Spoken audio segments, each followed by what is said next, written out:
commencer.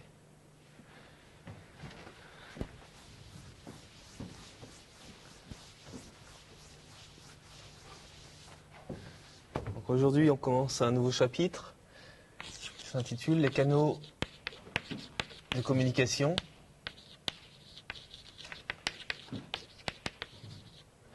Canaux au sens physique du terme et leurs contraintes.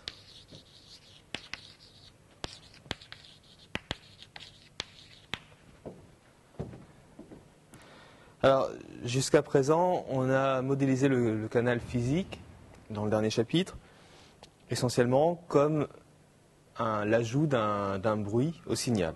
Donc c'est la seule perturbation qu'on avait envisagée, c'était qu'un bruit parasite s'ajoute au signal. Alors en fait, le canal, dans un modèle plus complet, va introduire d'autres distorsions qui vont limiter le débit de transmission. Donc on va adopter une nouvelle modélisation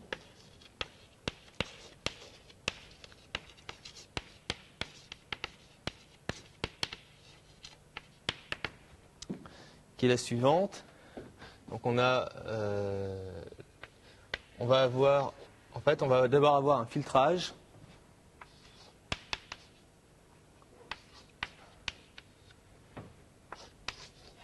puis l'ajout d'un bruit comme on avait vu précédemment. Donc voilà en quoi consiste, donc voilà le canal physique.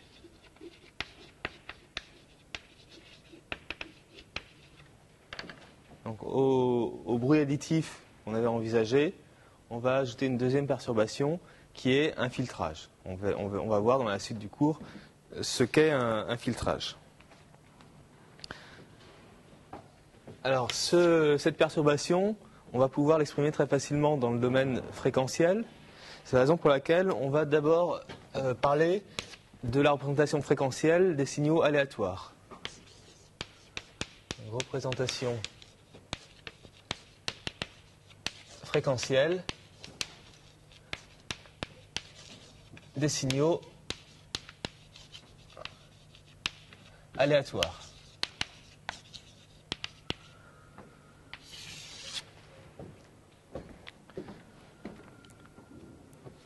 C'est-à-dire que jusqu'à présent, quand on a parlé de représentation fréquentielle, ce qu'on a vu, c'est la représentation fréquentielle de signaux déterministes.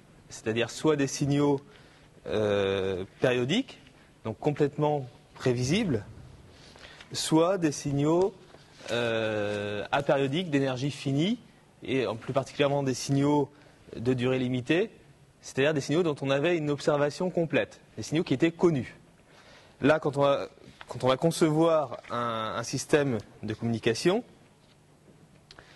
les signaux qui seront envoyés qui seront transmis dans ce système de communication seront a priori inconnus. On connaîtra leur modèle, on sait que 0,1 ça va faire moins 1, 1 en tension, mais les signaux eux-mêmes seront a priori inconnus. Et donc les définitions des représentations spectrales qu'on avait proposées ne vont pas convenir.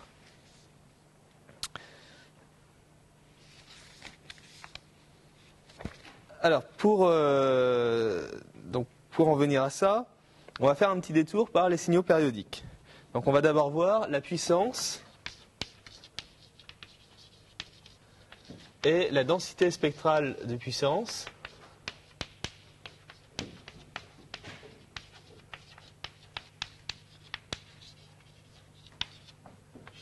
donc on appelle en abrégé DSP d'un signal périodique.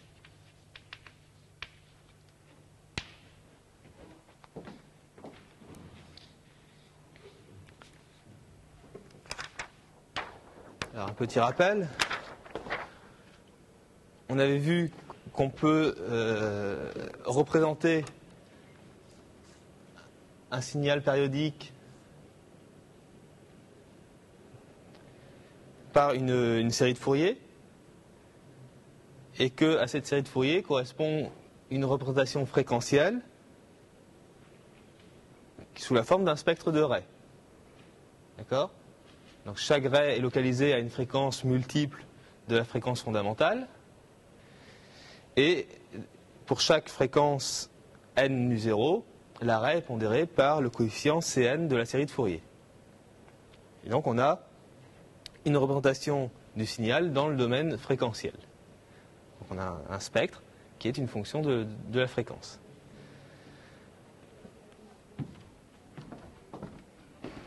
Alors, la puissance d'un signal périodique, vous savez sans doute qu'on peut la calculer comme ça. On peut dire que la puissance est égale à la moyenne du carré du signal sur la durée d'une période.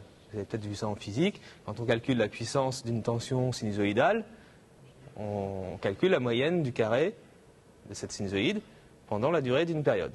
Donc 1 sur T0, T0 étant la période, fois l'intégrale de moins T0 sur 2 à T0 sur 2, du carré du signal. Eh bien, il y a un théorème qui s'appelle le théorème de Parseval, qui dit que la puissance, on peut l'exprimer comme ça, mais on peut aussi l'exprimer en fonction des coefficients Cn de la série de Fourier. C'est-à-dire en fonction de la représentation spectrale du signal.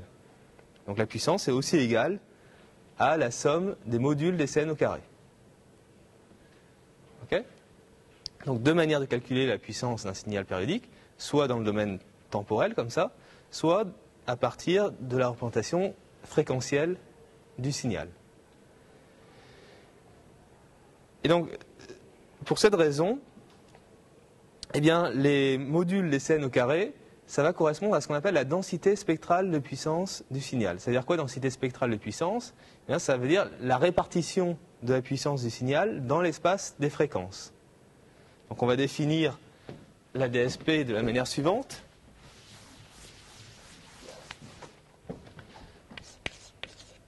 Donc, on va la noter avec la lettre gamma, petit gamma. Donc gamma indice S de la fréquence. On va dire que c'est la somme pour n appartenant à z des modules de Cn au carré delta n nu 0 de nu. Donc, ce qu'on appelle la densité spectrale de puissance. C'est une somme de rays localisées à des fréquences multiples de nu 0, chacune pondérée par un coefficient module de Cn au carré. D'où le nom densité spectrale de puissance. Vous voyez bien que ces modules de Cn au carré correspondent à la répartition de la puissance dans l'espace des fréquences. Donc ici, par exemple, on a des rays plus élevés autour de 0, c'est-à-dire que la puissance est localisée dans les basses fréquences. Donc le signal contient plus de sinusoïdes basse fréquence que de sinusoïdes haute fréquence.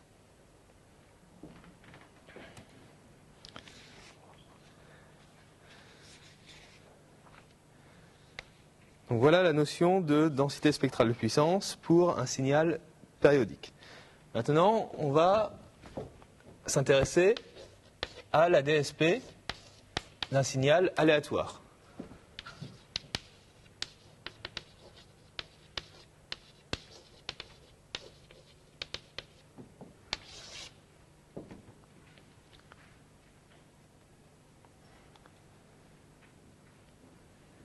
Donc on a dit que pour un signal périodique,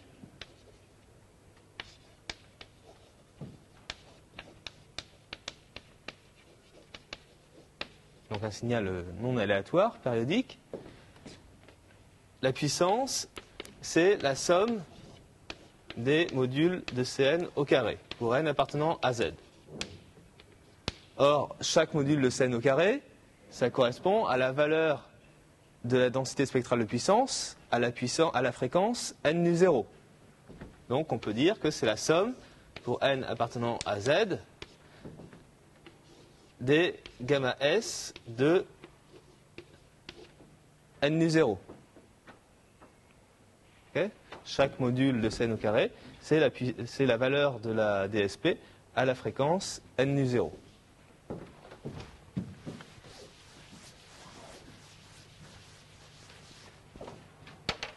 Eh bien, pour un signal aléatoire S, il existe une fonction gamma S telle que la puissance de S est égale à l'intégrale de moins l'infini à plus l'infini de gamma S de nu d nu. Ok? Ça veut dire quoi? Ça veut dire que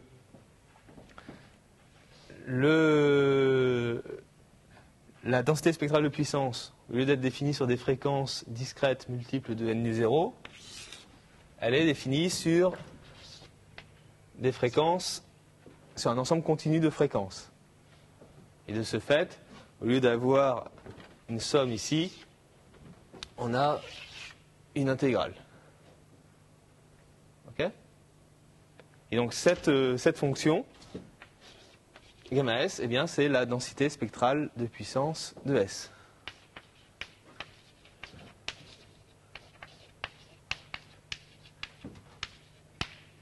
Ok?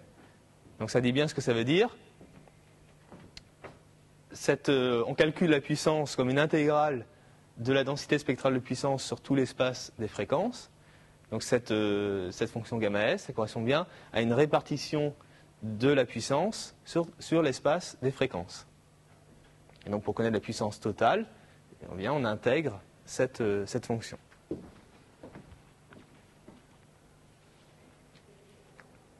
Donc finalement, on va avoir une fonction continue.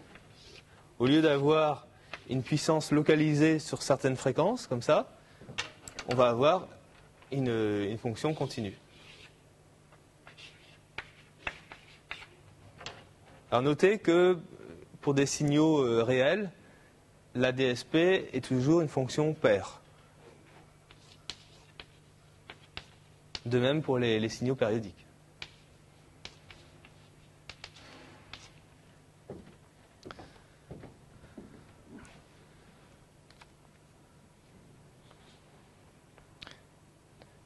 D'accord? Donc, contrairement aux signaux déterministes, on n'a pas une représentation fréquentielle du signal lui-même, mais on a une approche fréquentielle de la puissance du signal.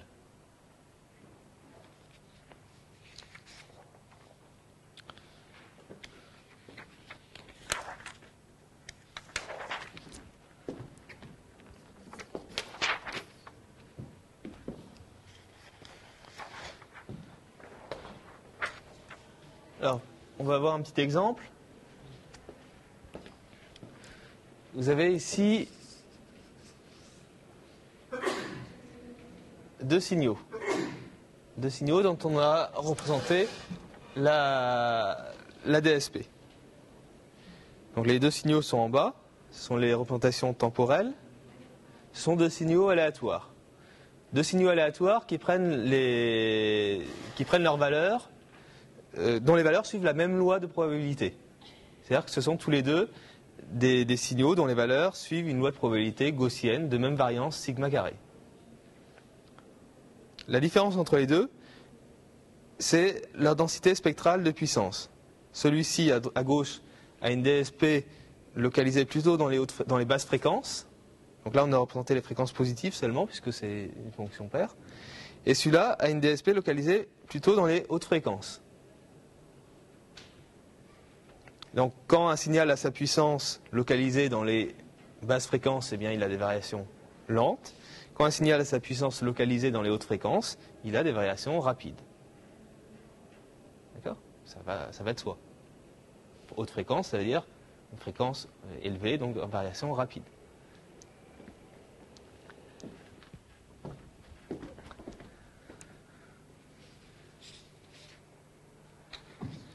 Alors, comme je l'ai dit, les signaux de communication qu'on étudie sont des signaux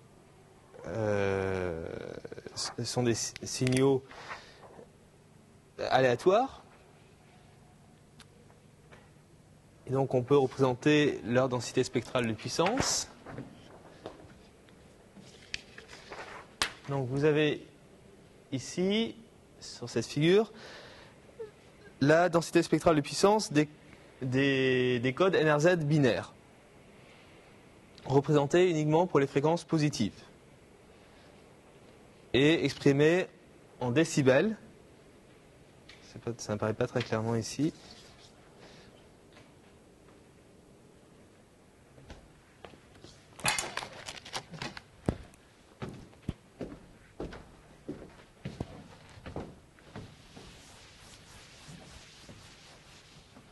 Donc ce qu'on a représenté ici, c'est la densité spectrale de puissance en décibels, donc gamma S dB de nu, c'est, comme on l'avait dit, 10 log en base 10 de gamma S de nu.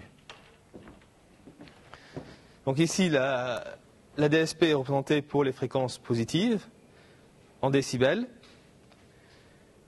et vous voyez qu'elle est constituée de lobes, comme ça. En fait, c'est un sinus cardinal. C'est un sinus cardinal en décibels.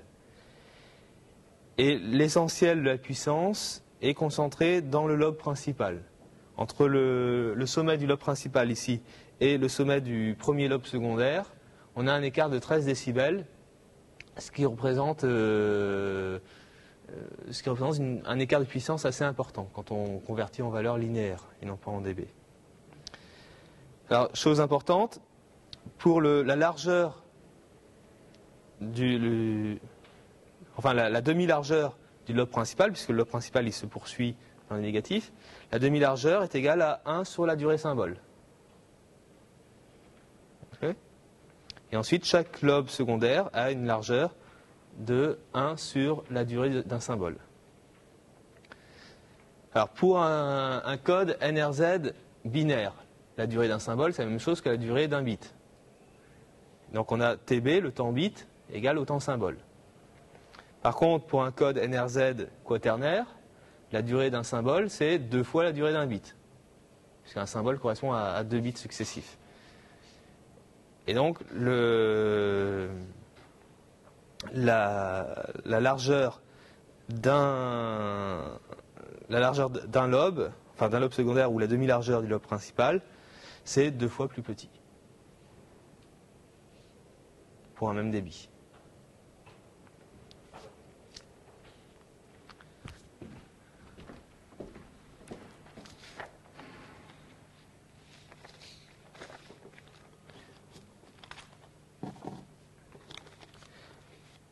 Alors, donc si on représente ça en valeur linéaire et non pas en dB, ça vous fait un sinus cardinal un sinus cardinal au carré.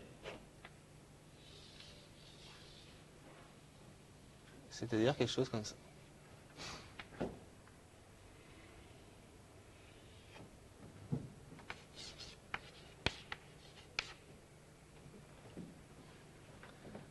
Donc avec ici, 1 sur T, moins 1 sur T. Donc là, vous voyez un autre intérêt de la densité spectrale de puissance, c'est que pour un signal aléatoire, ça vous donne une représentation fréquentielle unique de tous vos signaux NRZ, quelle que soit la réalisation. D'accord ? Que vous ayez 1, moins 1, moins 1, moins 1, 1, ou 1, moins 1, moins 1, moins 1, 1, 1, etc. Quelle que soit la réalisation, vous aurez toujours la même densité spectrale de puissance. Ok ?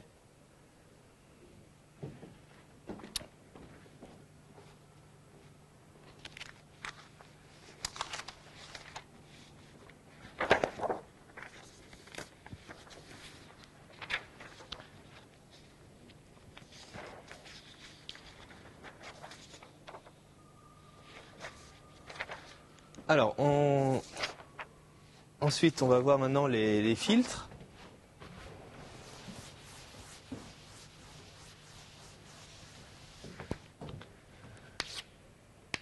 Deuxièmement, les filtres.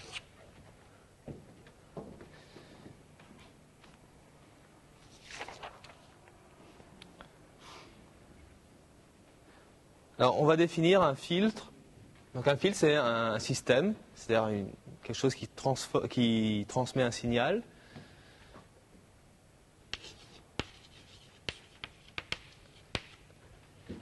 Qui a plusieurs propriétés, et l'une d'entre elles, c'est d'être linéaire.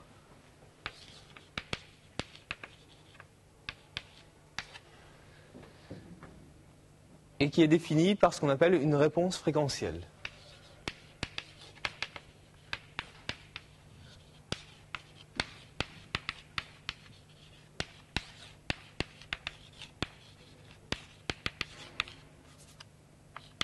Réponse fréquentielle.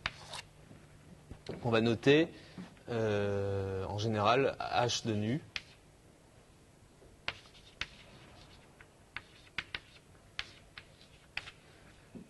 Alors cette réponse fréquentielle, c'est une fonction de la fréquence.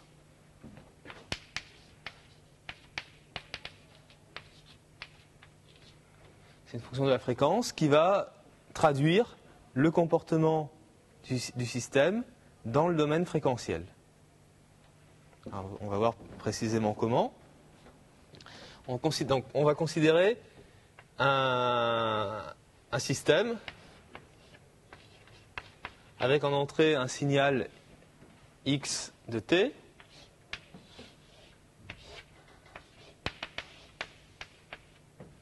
donc un signal x de t qui passe dans un filtre, et on a en sortie un signal y de t. Eh bien, si x est un signal déterministe ou périodique, enfin déterministe, c'est-à-dire soit un signal périodique, soit un signal de durée finie, on peut définir le spectre comme on l'a défini dans le chapitre précédent.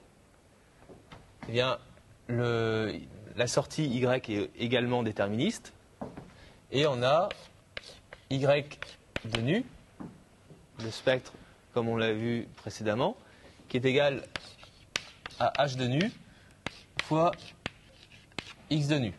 C'est-à-dire que cette réponse fréquentielle traduit une modification du spectre du signal quand il passe à travers le filtre. Alors si x est aléatoire, la sortie est aussi aléatoire forcément, et donc là on dispose dans le domaine fréquentiel simplement des densités spectrales de puissance, et on peut dire que la densité spectrale de puissance de x est égale au module d'h de nu au carré fois la densité spectrale de puissance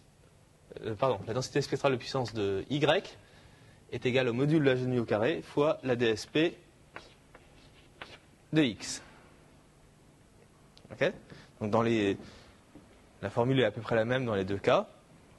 À chaque fois, la réponse fréquentielle traduit une modification de la représentation spectrale du signal. Et si on a une modification de la représentation spectrale,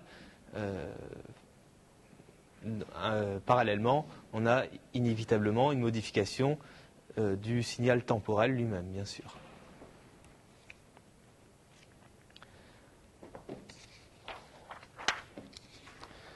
Alors, on va voir quelques exemples de filtres qu'on appelle des filtres idéaux, qui sont des filtres classiques.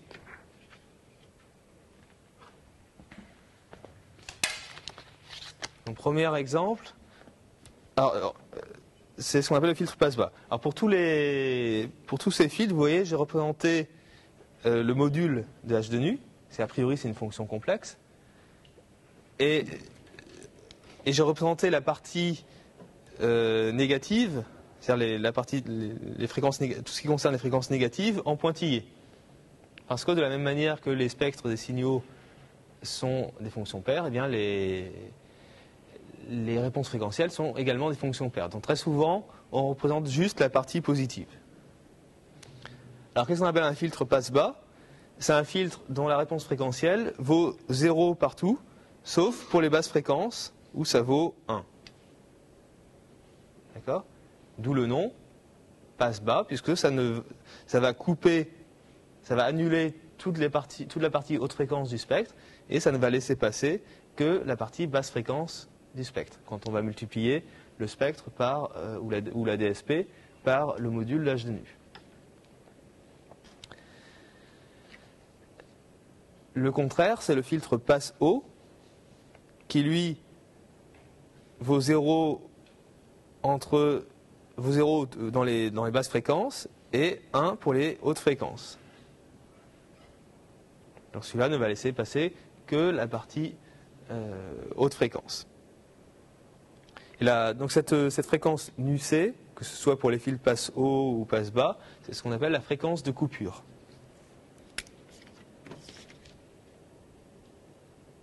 Fréquence de coupure. Ensuite, vous avez le filtre passe-bande. Celui-là ne laisse passer qu'une certaine bande de fréquence. Alors, vous avez une bande de fréquence dans les fréquences positives et puis sont symétriques dans les fréquences négatives. Quand on parle de haute fréquence, basse fréquence, c'est toujours en valeur absolue. Si je parle de haute fréquence, ce sont les hautes fréquences dans les positifs et puis leur symétrique dans les négatifs. Donc si vous vous souvenez du TP, enfin non, du cours sur le codage de source, quand on faisait du codage MPEG, on fait passer le signal à travers un banc de filtres. Et ce banc de filtres, c'est sur chaque voie un filtre passe-bande qui va isoler une partie du spectre du signal, une bande fréquentielle du signal, en annulant tout ce qu'il y a dans les autres fréquences. Puis vous avez le contraire, c'est le filtre réjecteur de bande, donc qui lui va annuler le signal dans une bande de fréquence donnée. Alors, ça, ce sont des filtres, des gabarits de filtres idéaux. En pratique, on ne peut jamais avoir des réponses fréquentielles aussi abruptes que ça. Ce sera toujours un petit peu amolli. Là, on aura des transitions plus douces.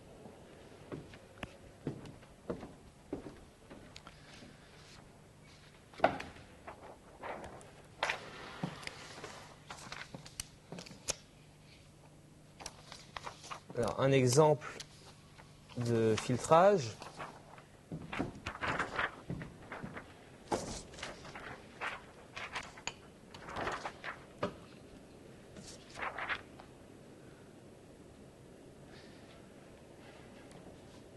Donc, imaginez un signal avec une densité spectrale de puissance triangulaire, comme ça.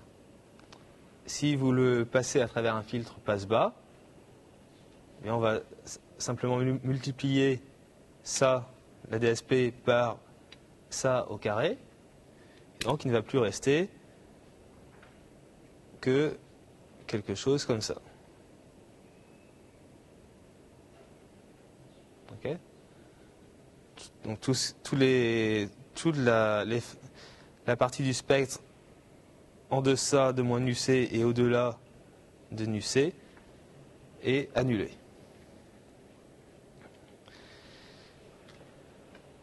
Maintenant, on va considérer un signal sinusoïdal. Donc une sinusoïde à la fréquence nu0. La densité spectrale de puissance d'une sinusoïde, ce sont deux raies localisées aux fréquences nu0 et moins nu0. Nu0 étant la fréquence de la sinusoïde.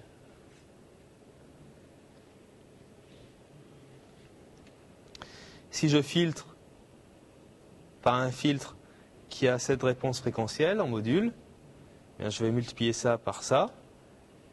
Donc ce qui était à 0, c'est-à-dire tout ce qui est en dehors des raies reste à 0 forcément, et les raies vont être multipliées par la valeur de la réponse fréquentielle à la fréquence nu0.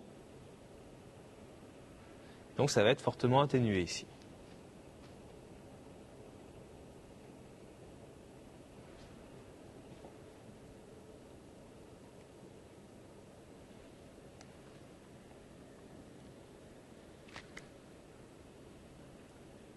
Autre exemple, j'ai un signal dont la densité spectrale de puissance pour les fréquences positives est représentée ici. Donc, il y a trois bosses. Tac, tac, tac. Je veux à la sortie du filtre un signal dont il ne subsiste que cette partie de la DSP. Qu'est-ce qu'il faut appliquer comme filtre? Un passband. D'accord? Je vais appliquer un filtre passband avec des fréquences adaptées à ça. Ça devrait convenir.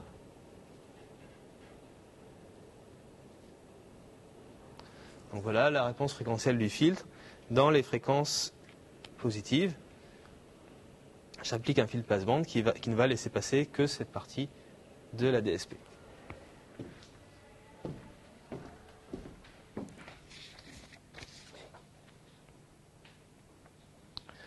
Alors très souvent, on utilise les décibels. Donc on a vu que pour une grandeur homogène à une puissance, typiquement une densité spectrale de puissance, la valeur en décibels, c'est 10 fois log de la valeur. Donc en décibels, on a gamma y en dB de nu est égal à 10 log de module h de nu au carré gamma x de nu. Et comme le log d'un produit c'est la somme des logs, eh bien on va avoir 10 log de module de h de nu au carré plus 10 log de gamma x de nu. Alors, ce qui est homogène à une puissance, c'est le h de nu en module et au carré. Donc quand on va parler de h de nu en décibels, ça va correspondre à 10 log de h de nu en module et au carré. Donc ça, c'est h de nu en décibels plus gamma x de nu en décibels. Donc l'intérêt d'exprimer les choses en dB, c'est que vous remplacez le produit par une somme. C'est-à-dire que vous ajoutez la réponse fréquentielle au lieu de la multiplier.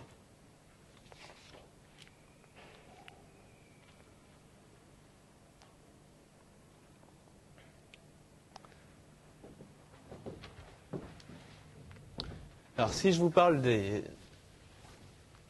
filtres, c'est parce qu'on va pouvoir modéliser les canaux comme des filtres. Et le premier type de canal qu'on va voir, ce sont les câbles métalliques.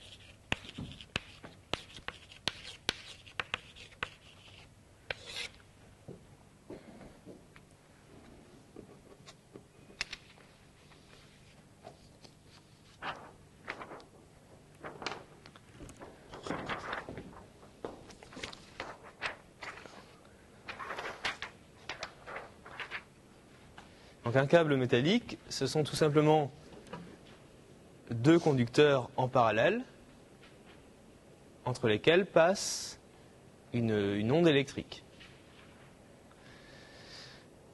Alors les deux principaux utilisés, ce sont d'une part les paires torsadées, c'est-à-dire deux fils de cuivre entrelacés, c'est ce qu'on utilise dans les réseaux ou bien pour les lignes téléphoniques, ou bien les câbles coaxiaux avec deux conducteurs concentriques. Un cylindre à l'extérieur et un fil à l'intérieur, qui sont séparés par un isolant.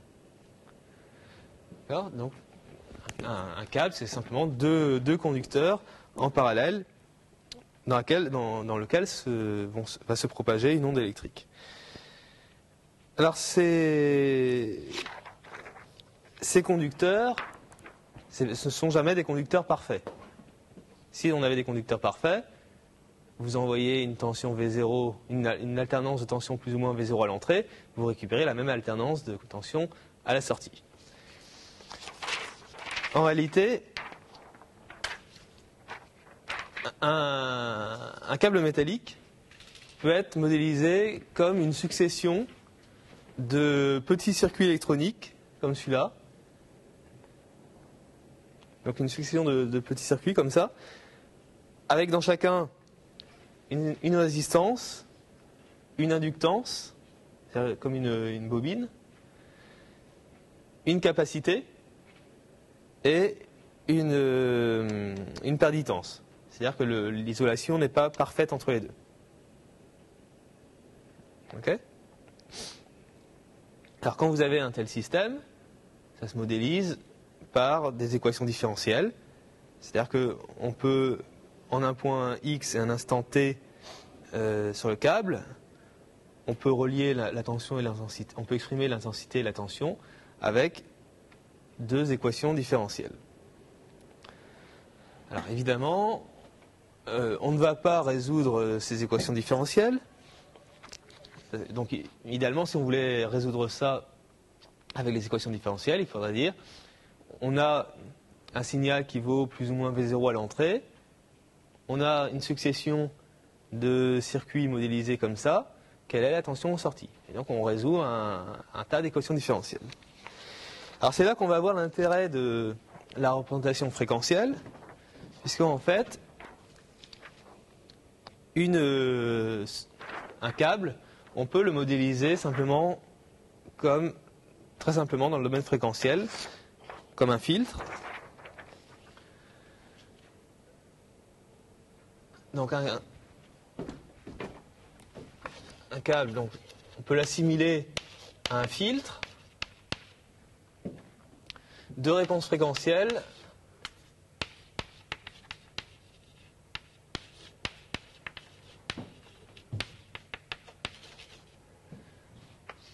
en dB, donc h de nu en décibels, c'est égal à moins L fois alpha de nu.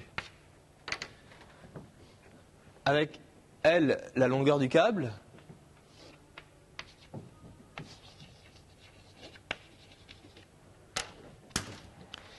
et alpha de nu, c'est ce qu'on appelle l'atténuation linéique, c'est-à-dire le nombre de décibels qu'on perd pour chaque mètre de câble parcouru.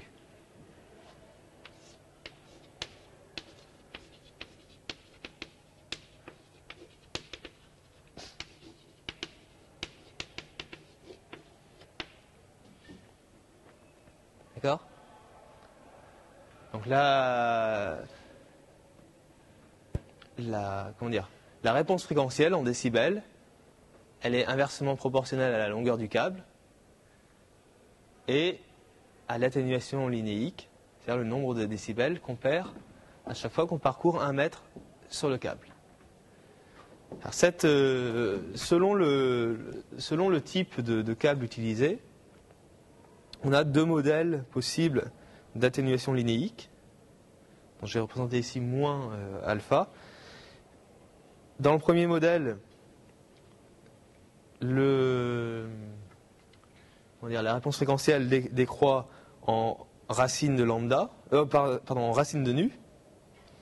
Et dans le deuxième modèle, on a d'abord une décroissance en racine de nu, puis un plateau, ça reste à peu près constant, puis de nouveau une décroissance en racine de nu. Donc globalement, quel que soit le modèle choisi, le câble se comporte comme un filtre passe-bas. Ce n'est pas un filtre passe-bas idéal avec un rectangle comme ça, mais c'est un filtre qui va privilégier les basses fréquences et atténuer plus ou moins fortement les hautes fréquences.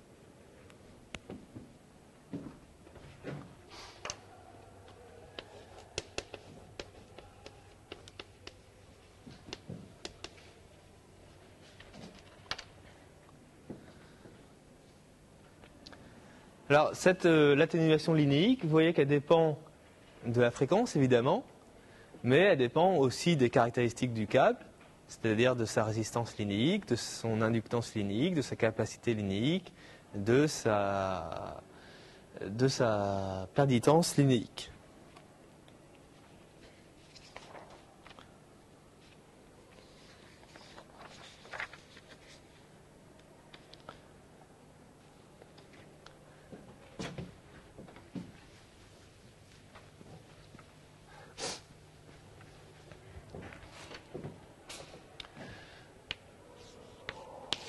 Alors sur la feuille, je vous ai indiqué quelques caractéristiques techniques des différents câbles avec les atténuations linéiques selon les distances. Quatrièmement, donc on a vu qu'un signal de communication du type code NRZ, c'est un signal aléatoire. On a vu qu'un canal, c'est un filtre. Donc, quand on va transmettre un signal de communication sur le canal, on va avoir un filtrage de ce signal avec des conséquences en réception puisque le signal transmis sera atténué. Donc quatrièmement, transmission d'un signal de communication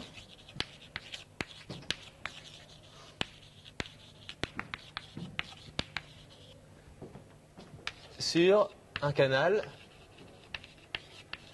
à bande limitée.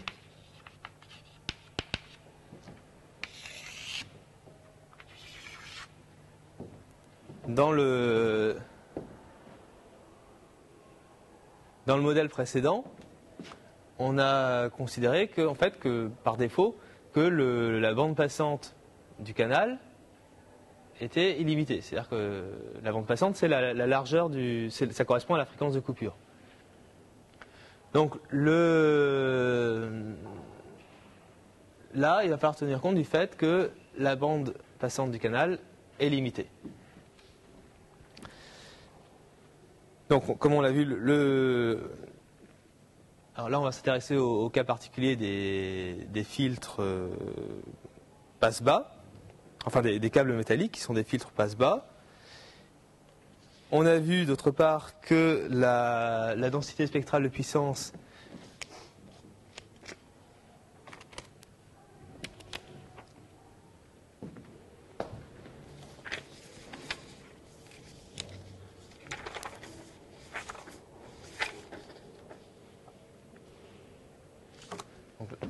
la DSP d'un signal NRZ, on a vu que c'était un sinus cardinal.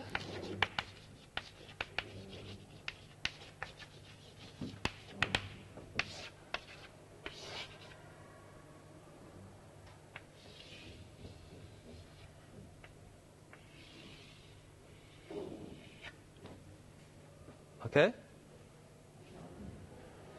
Donc, si vous faites passer à travers un canal de bande passante limitée un signal dont la DSP est à support infini, forcément, ça va déformer la DSP.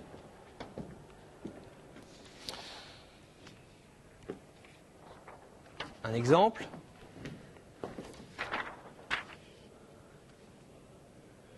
Donc, on considère ici un signal NRZ avec un débit qui varie entre 4 kilobits par seconde et 32 kilobits par seconde.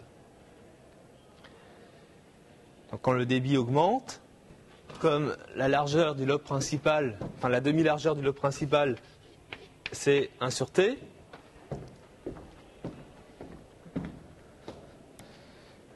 donc le lobe principal, la largeur du lobe principal va augmenter au fur et à mesure que le débit augmente.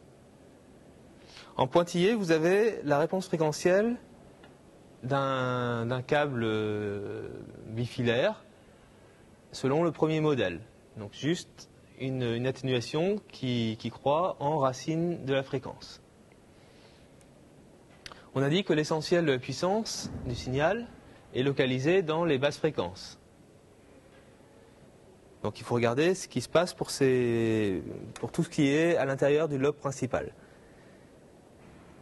On remarque que dans le premier cas, on a une atténuation maximale de l'ordre de 6 décibels. au bord du lobe principal. Et à 32 kilobits par seconde, l'atténuation au bord du lobe principal, elle est de l'ordre de 20 décibels. D'accord? Donc, dans ce troisième cas, on va beaucoup plus déformer la densité spectrale des puissances du signal. Alors, comment ça se traduit dans le domaine temporel? On considère la transmission d'un signal NRZ, donc qui vaut 0 au début, puis une alternance de +1, -1. Dans le premier cas, le fait qu'on ait un filtrage passe-bas va un peu déformer le signal. Donc en pointillé, vous avez le signal original, qui est un NRZ pur, et en trait plein, vous avez le signal reçu, c'est-à-dire le signal à la sortie du canal. Donc le filtrage passe-bas va légèrement déformer. En particulier, ce filtrage passe-bas adoucit les transitions entre les -1 et les +1. Si j'augmente le débit, c'est-à-dire si je déforme, si j'élargis ma densité spectrale de puissance et donc je la déforme encore plus, le signal temporel va être un peu plus déformé. Et puis à 32 kilobits par seconde, vous voyez que ça n'a plus grand-chose à voir avec un signal NRZ. Ok ? Donc là, vous voyez ici concrètement que à la déformation dans le domaine fréquentiel correspond une déformation dans le domaine temporel. Alors, on va voir plus précisément ce qui se passe.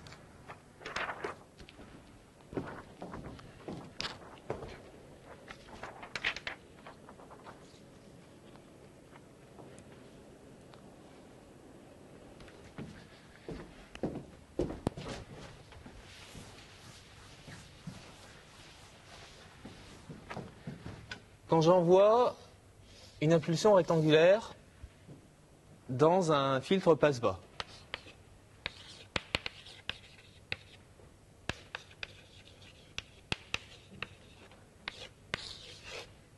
qu'est-ce qui se passe? Un filtre passe-bas, ça ne laisse passer que les basses fréquences. Or, ce type de variation très abrupte, ça correspond, donc c'est une variation rapide de la valeur du signal, donc ça correspond à des hautes fréquences. Et donc un filtre passe-bas va adoucir ces variations-là. Et on va avoir quelque chose, au lieu de monter abruptement comme ça va monter doucement. Et puis ensuite, ça va redescendre doucement. Ok ?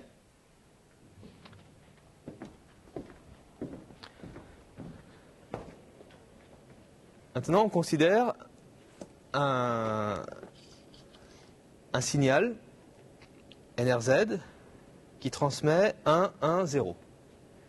Donc il vaut d'abord +1, +1 et -1. On décompose ce signal en 3 impulsions élémentaires. Donc notre signal S de t, c'est la somme de S1 de t, qui correspond au premier 1, plus S2 de t, qui correspond au deuxième, et S3 de t, avec l'impulsion inversée, qui correspond au troisième bit. D'accord ? S de t, c'est la somme de ces 3 signaux. On a dit que le système était linéaire. Si le système est linéaire, ça veut dire que la réponse du système à la somme des 3 signaux, c'est la somme des réponses aux 3 signaux. Alors on va regarder individuellement la réponse du système à chacun de ces 3 signaux.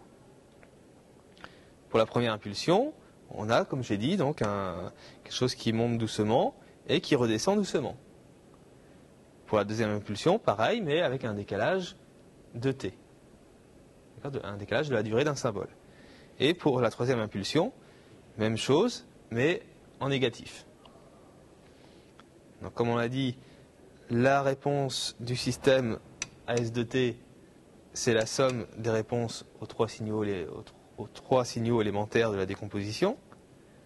Et ça nous donne quelque chose comme ça. Et donc on retrouve bien ce qu'on avait tout à l'heure. Alors qu'est-ce qui s'est passé? Regardez. Le premier,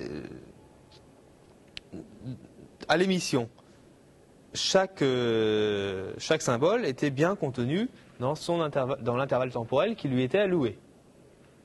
À la réception, le premier symbole, il déborde sur le deuxième et sur le troisième. D'accord? Il y a un étalement du symbole. Le deuxième symbole, il commence bien à son départ prévu initialement, mais il déborde sur le troisième. Et le troisième déborde sur un éventuel quatrième. C'est-à-dire que la valeur que je vais observer, donc à chaque fois que je vais faire l'échantillonnage en réception, vous vous souvenez, dans un récepteur on a un échantillonnage, la valeur que je vais échantillonner pour chaque symbole, elle va dépendre non seulement du symbole courant, mais aussi des symboles précédents, qui s'étalent sur le symbole courant.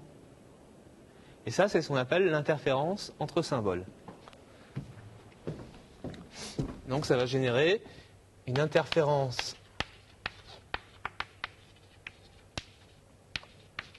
entre symboles, qu'on va noter en abrégé IES. Donc l'interférence entre symboles, c'est le fait que en réception,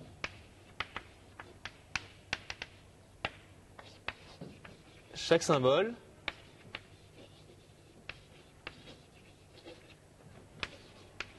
dépend du symbole courant émis,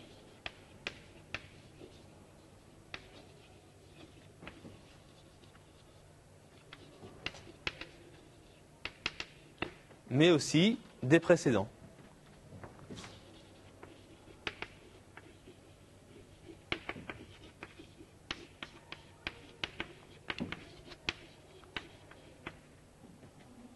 Et donc ce recouvrement entre les symboles va faire que, même en l'absence de bruit sur le canal, on va faire des erreurs de détection de symboles.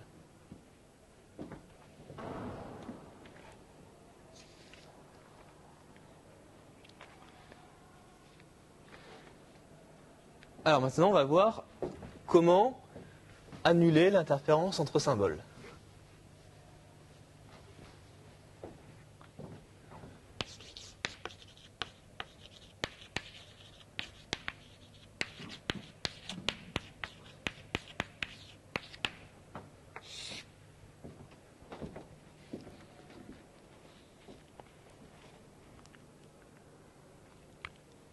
Alors pourquoi on a de l'interférence entre symboles? Parce qu'on cherche à transmettre sur un canal à bande limitée un signal dont la DSP a un support illimité. D'accord? Donc forcément le canal déforme le signal. Donc l'idée de l'annulation de l'IES, ça va être d'adapter la DSP du signal au canal de transmission. Faire en sorte que la DSP du signal ait un support étroit adapté à la bande passante du canal. Alors on a un critère qui s'appelle le critère de Nyquist.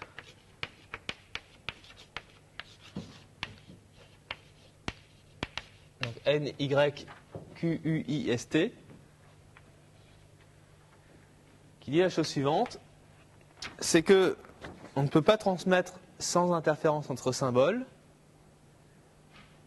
si la bande passante du canal est plus petite que 1 sur 2t. On ne peut pas transmettre sans IES si la bande passante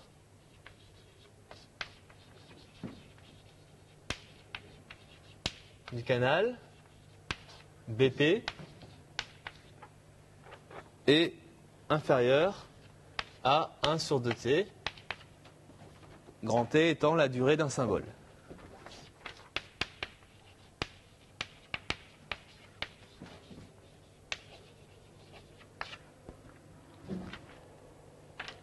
Alors, qu'est-ce que c'est la bande passante? La bande passante, c'est l'intervalle de fréquence positif pour laquelle la réponse fréquentielle est non nulle. Donc pour un filtre passe-bas, par exemple,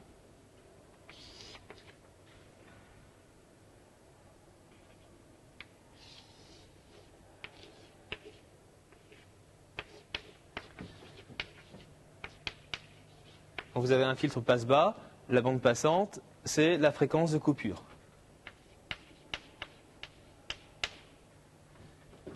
Si vous avez un filtre passe-bande,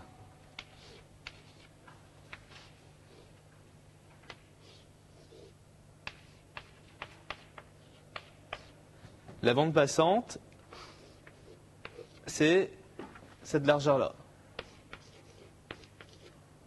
D'accord? Donc dans tous les cas, la bande passante, c'est la largeur de l'intervalle de fréquence positive pour lequel la réponse fréquentielle du filtre est non nulle.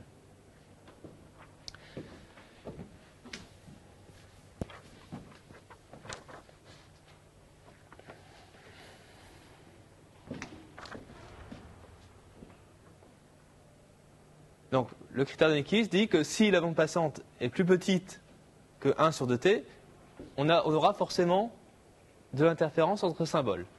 Donc, pour ne pas avoir, dans le cas contraire, nous ce qu'on veut, c'est ne pas avoir d'IES.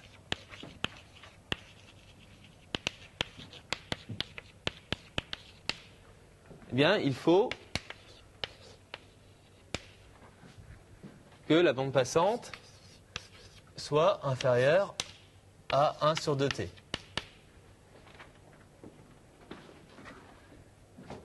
Donc, dans le cas d'un câble métallique,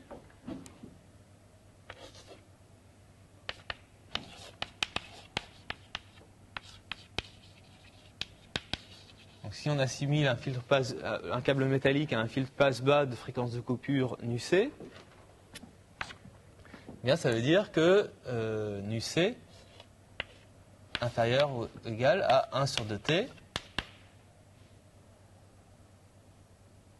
Or, 1 sur t, c'est quoi? C'est la rapidité de modulation.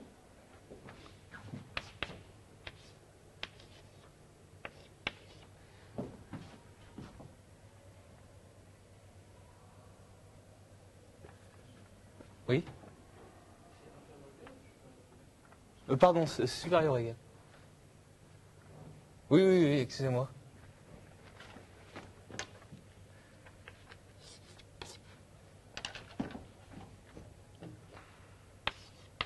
Donc, il faut que donc, le contraire, pour ne pas avoir d'interférence entre symboles, il faut que la bande passante soit supérieure à 1 sur 2t. Donc, si on a un filtre passe-bas, ça signifie que la fréquence de coupure est supérieure à 1 sur 2t. 1 sur grand t, c'est-à-dire l'inverse de la durée symbole, c'est la rapidité de modulation, c'est-à-dire le nombre de symboles par seconde. Donc, on a R supérieur ou égal à inférieur ou égal à 2 nu-c. C'est-à-dire que la rapidité de modulation, donc le débit, est limité par la fréquence de coupure du canal.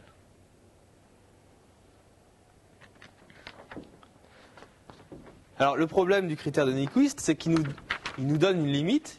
Il nous dit que si on ne veut pas avoir d'interférence, on ne peut pas dépasser un certain débit, mais il ne nous dit pas comment l'atteindre. Donc c'est ce qu'on va voir maintenant.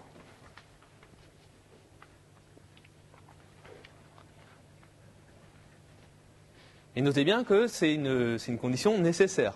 Ce n'est pas une condition suffisante. Il faut avoir ça, mais ce n'est pas suffisant. Donc, première solution.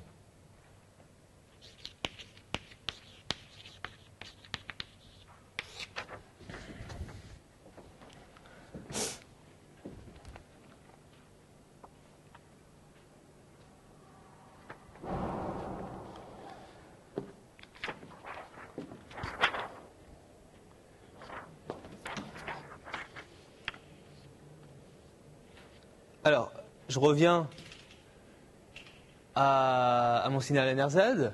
Si j'utilise, on avait dit qu'on utilisait des impulsions h de t qui étaient des fonctions portes, c'est-à-dire des impulsions rectangulaires. Et on a chaque symbole. Donc initialement,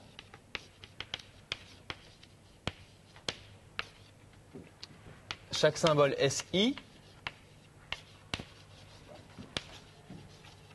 SI de t, c'est égal à 2i moins 1 V0 h de t. Donc si j'ai un symbole, si c'est un codage NRZ binaire, i vaut 0 ou 1, donc je vais avoir plus ou moins V0 fois h de t. Si c'est un symbole, si ce sont des symboles quaternaires, je vais avoir plus ou moins 3V0 de t, plus ou moins 3V0 h de t, plus ou moins V0 h de t. Donc à chaque fois, mon symbole, c'est une constante multipliée par l'impulsion h de t. Et on a vu que si h de t est une impulsion rectangulaire, eh bien la densité spectrale de puissance est à support infini. Donc là, évidemment, on ne va pas respecter le critère de Nyquist. Alors la solution, enfin la première solution, c'est de remplacer h de t par g de t. G de t étant une impulsion en sinus cardinal. Donc là, on inverse. C'est l'impulsion qui est un sinus cardinal. Et l'avantage de prendre une impulsion en sinus cardinal, c'est que la densité spectrale de puissance des signaux NRZ qui en résultent, eh bien, c'est un beau rectangle bien restreint entre moins 1 sur 2t et 1 sur 2t. Et donc, on respecte le critère de Nyquist.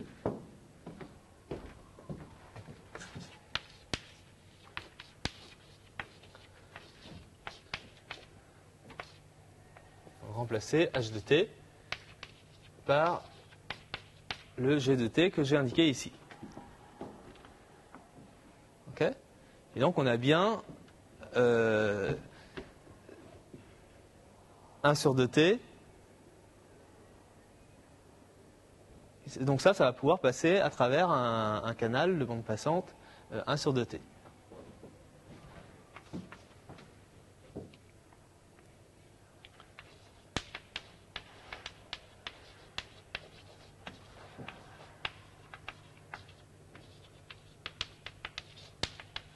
Alors non seulement le critère de Nyquist est vérifié,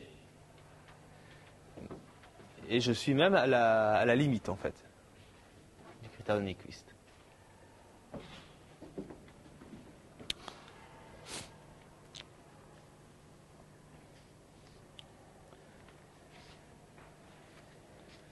Donc si la bande passante ici est supérieure ou égale à 1 sur 2t, bien, vous voyez bien que tout le signal va passer. Donc je n'aurai pas de déformation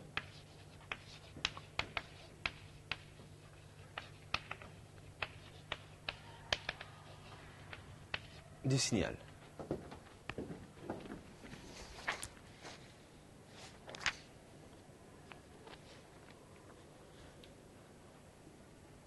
Ok ? Donc avec cette impulsion en sinus cardinal, l'ADSP de mon signal de communication est bien limité entre moins 1 sur 2t et 1 sur 2t.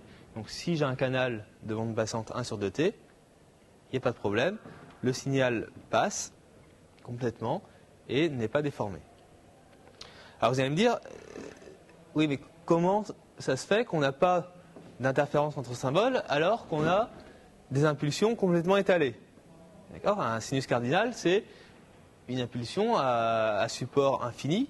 Donc nécessairement, les les symboles successifs vont se recouvrir. Alors là, l'explication, elle est là. Donc je reprends mon exemple précédent. Je mets 1, 1, 0. Le premier 1, donc c'est V0 fois un sinus cardinal. Donc il est ici, comme ça. Le deuxième 1, c'est la même chose, mais grand T plus tard. C'est-à-dire une durée symbole plus tard. Et le troisième, c'est la même chose, mais 2T plus tard, et inversé. Et comme vous le voyez, donc les symboles se recouvrent. Mais ce qui est important, c'est l'instant d'échantillonnage de mes symboles en réception. Donc ça, c'est ce que j'émets. Et puis en réception, je reçois la même chose puisque ça n'a pas été déformé par le canal. Et si je prends mes instants d'échantillonnage en réception, bien au milieu des sinusoïdes, des sinus cardinaux. Tac, tac, comme ça. Au moment où je détecte le premier symbole, à ce moment-là, regardez, les deux autres s'annulent. Au moment où je détecte le deuxième symbole, les deux autres s'annulent. Au moment où je détecte le troisième symbole, les deux autres s'annulent. Tout ça grâce au fait que le sinus cardinal s'annule tous les 1 sur T. D'accord ? Donc j'ai bien une annulation de l'interférence intersymbole.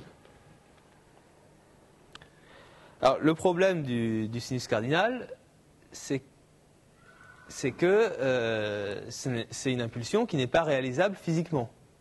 Puisqu'elle a un support infini, vous ne pouvez pas la réaliser, puisque il faut commencer à... pour l'envoyer à l'instant 0, il faut commencer à la préparer à l'instant moins l'infini. Donc on ne peut pas utiliser ça. On a donc une deuxième solution.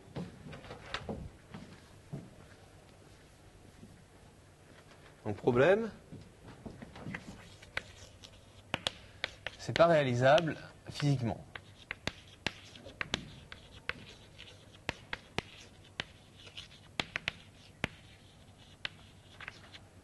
Donc deuxième solution.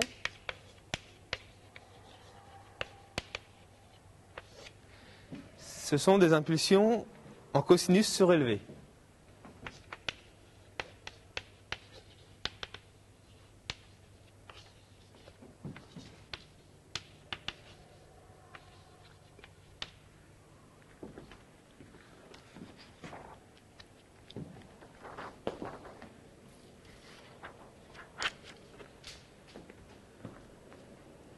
Alors, un cosinus surélevé, ça a cette formule-là. Et peu importe la formule, ce qui compte en fait, c'est l'allure de l'impulsion. En fait, ça ressemble énormément à un sinus cardinal, sauf que les lobes secondaires sont très atténués par rapport au sinus cardinal. Vous avez un lobe principal, et puis des lobes secondaires qui s'atténuent beaucoup plus vite.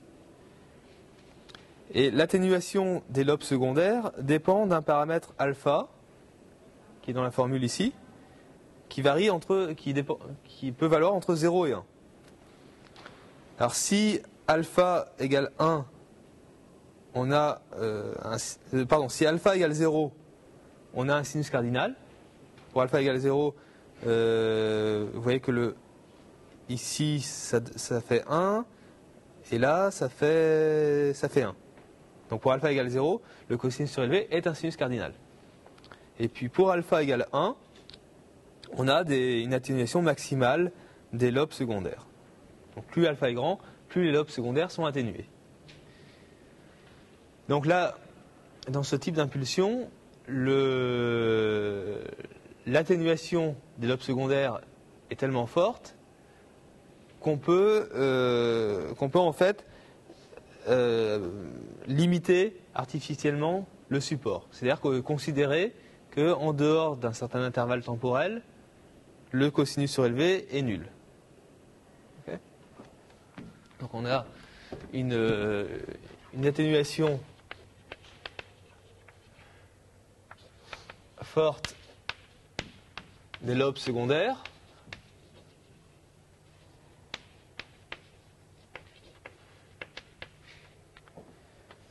Donc, on peut approcher le sinus cardinal, on peut approcher un cosinus surélevé par la même fonction, mais avec un support borné. On peut limiter son support temporel.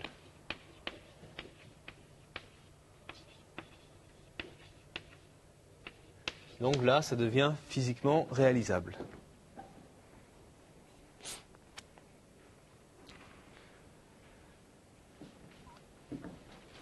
Alors, comme vous le voyez,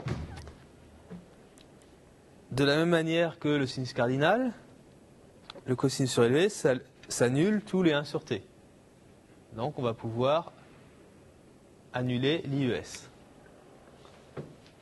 Donc, annulation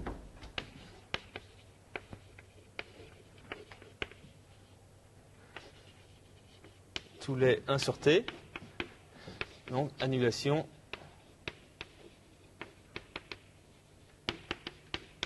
IES.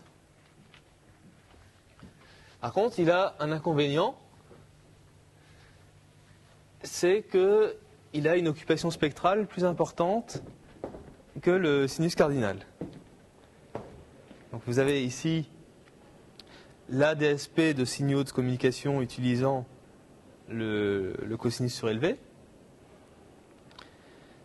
Donc quand alpha égale 0, on retrouve bien une DSP rectangulaire correspondant au sinus cardinal.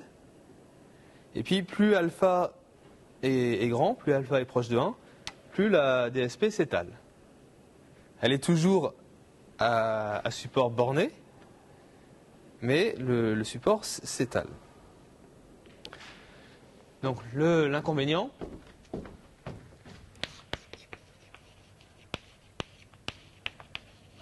c'est que la bande passante est égale à 1 plus alpha sur 2t.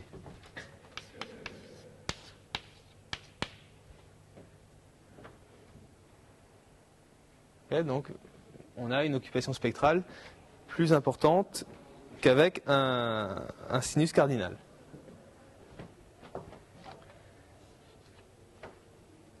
Donc comme le débit est limité par la bande passante, et qu'il faut que la bande passante soit adaptée au canal. Pour une même bande passante, on aura des débits plus faibles qu'avec un sinus cardinal.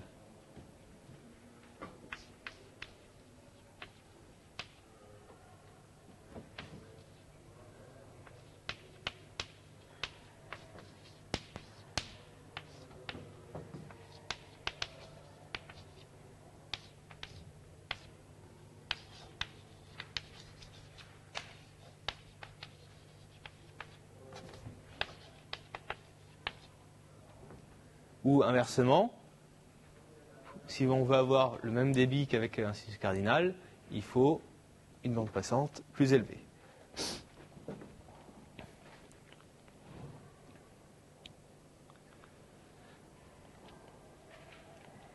Ok ?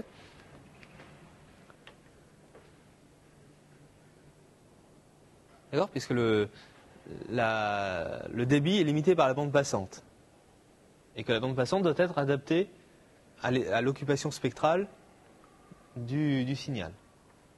Donc, comme celui-là occupe plus de place spectralement, eh bien, on a besoin de plus de bande passante, ou alors si on a moins de bande passante, eh bien, il faut réduire le débit, puisque le débit est directement proportionnel à 1 sur grand T.